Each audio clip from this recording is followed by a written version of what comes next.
নমস্কার। আজ আমি বানাবো বিখ্যাত বিহারি স্টাইল মাটন চম্পারন কারি। এখানে নিয়েছি তেজপাতা, জিরে, শুকনো লঙ্কা, পানমৌরি, ধনে, দারচিনি, গোলমরিচ, লবঙ্গ আর দুটো এলাচ। এটাকে ভেজে নিয়ে মিক্সচারে গুঁড়ো করে নেব।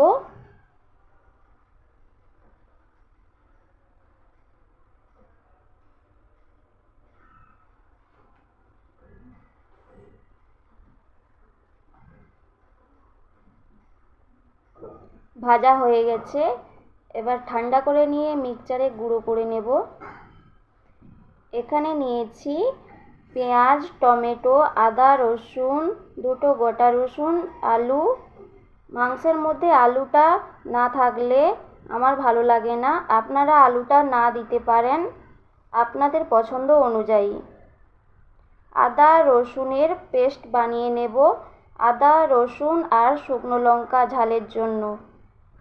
এখানে মাংসটাকে ভালো করে ধুয়ে জল ঝরিয়ে নিয়েছি। দিয়ে দেব পেঁয়াজ,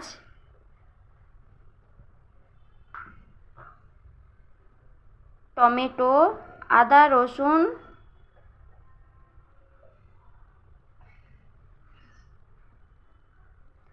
রসুন, শুকনো লঙ্কার পেস্ট,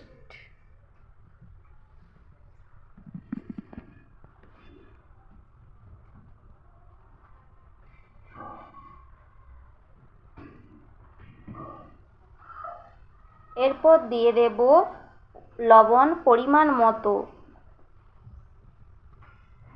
হলুদ গুঁড়ো,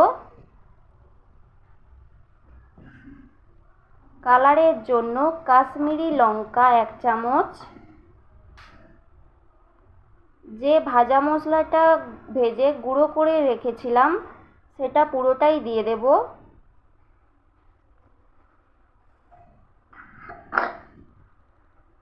ভালো করে মাখিয়ে নিতে হবে।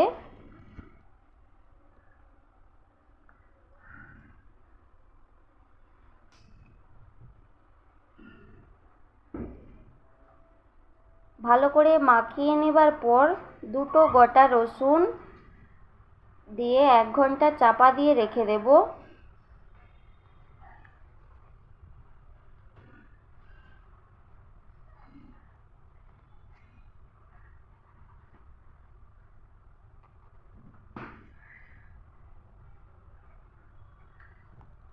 সরষের তেল গরম করে নেব।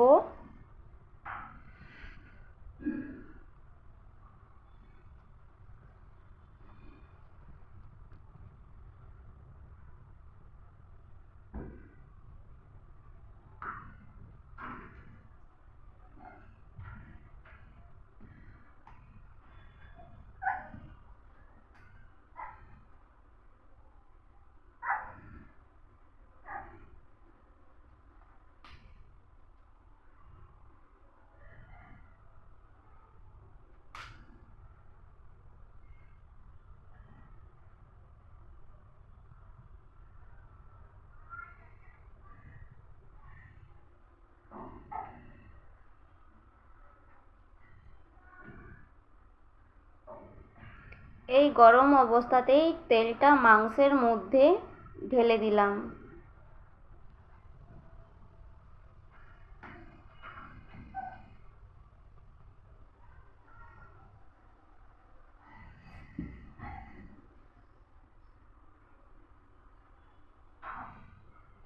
মাটির হাঁড়ি বসিয়ে নিয়েছি, সরষের তেল দিয়ে দুটো শুকনো লঙ্কা, তেজপাতা, দুটো এলাচ,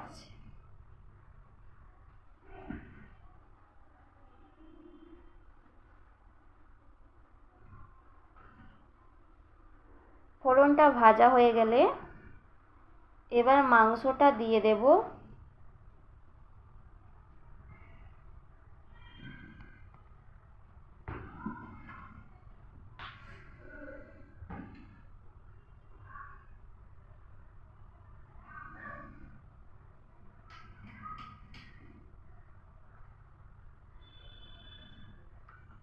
আলুগুলো ওপর দিয়ে দেব।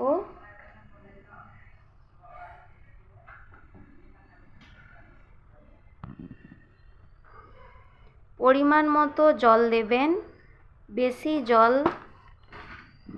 জল দেবেন না। ঢাকনাটা চাপা দিয়ে সাইডে আটা মাখা ভালো করে লাগিয়ে দিতে হবে।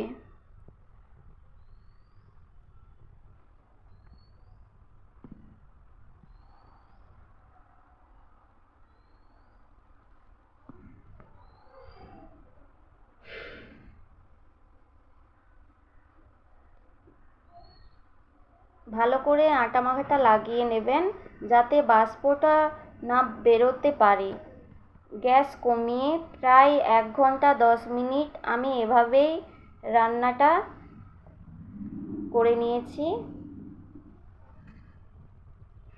এবার ঢাকনাটা খুলে নেব।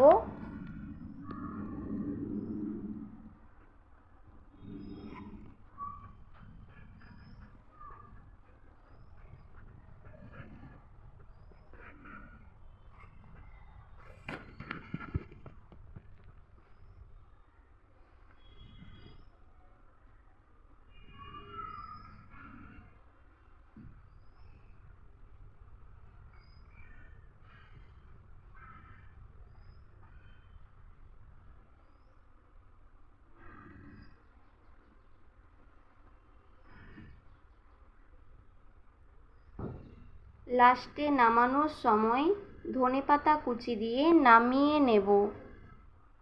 আপনারা বাড়িতে এইভাবেই বানিয়ে দেখবেন, এর টেস্ট ভুলতে পারবেন না।